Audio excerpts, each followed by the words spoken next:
बिस्मिल्लाहिर्रहमानिर्रहीम। शुरू अल्लाह के नाम से जो बड़ा मेहरबान नहायत रहम करने वाला है। अस्सलाम वालेकुम, वेलकम टू माय किचन।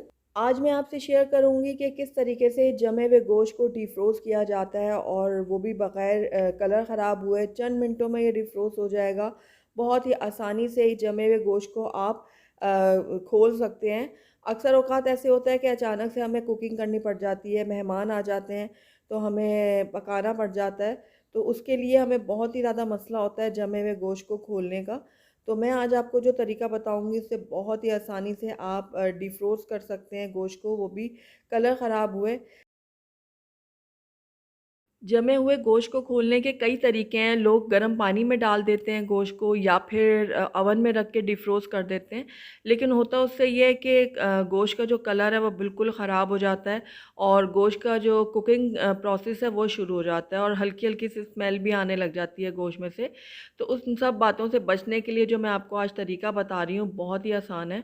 तो यहाँ पर मैंने एक पैकेट ले लिया है गोश्त का, जिस तरीके से अमूमन हम अपने घरों में पैकेट्स बना के रखते हैं गोश्त का। तो एक पैकेट मैंने उसमें से निकाल लिया है और अब इसको मैं डिफ्रोज़ करूँगी।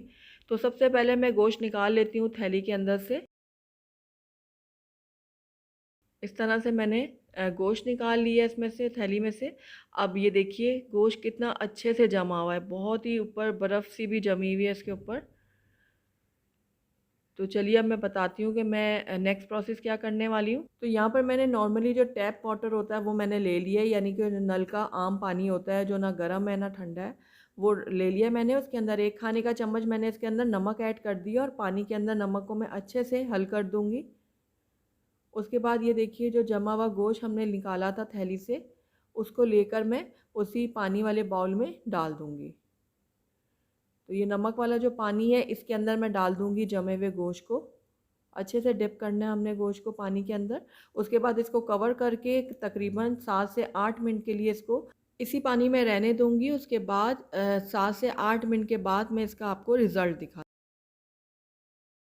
तो तकरीबन 7 से 8 मिनट हो गए हैं गोश्त को नमक वाले पानी में रखे हुए, तो आइए इसको चेक करते हैं। तो ये देखिए कितने आसानी से गोश्त जो है वो खुल चुका है। ये देखिए, बिल्कुल भी मेहनत नहीं करनी पड़ी मुझे। बहुत ही आसानी से ये गोश्त जो है बिल्कुल अलहदा हो चुका है। तो निकाल लेती हूँ इसको एक प्लेट में और आप देख रहे हैं कि इस गोश्त का बिल्कुल भी कलर ख़राब नहीं हुआ और बहुत ही आसानी के साथ, बहुत ही झटपट से ये गोश्त जो है वो खुल चुका है। तो जब तक आप कोई भी डिश बना रहे होते हैं, उसका मसाला तैयार कर रहे होते हैं, तब तक ये गोश्त जो है बहुत ही आसानी से खुल जाता है। तो इस सिंपल से तरीके को आप एक दफ़ा ज़रूर ट्राई कीजिएगा और मुझे कमेंट बॉक्स में बताइएगा कि आपको मेरी सिंपल सी वीडियो कैसी लगी। अगर आपको मेरी वीडियो पसंद आई है तो इसको लाइक करें, अपने दोस्तों के साथ शेयर करें और अगर पहली दफ़ा मेरे चैनल पे आएँ तो काइंडली इसको सब्सक्राइब भी कर लें और साथ ही बेल आइकन को भी प्रेस कर दें, ताकि मेरी हर नई आने वाली वीडियो की नोटिफिकेशन सबसे पहले आप तक पहुँचे। और मेरे इंस्टाग्राम और फेसबुक के पेज को लाइक करना मत भूलिएगा। Thank you for watching. अल्लाह हाफ़िज़।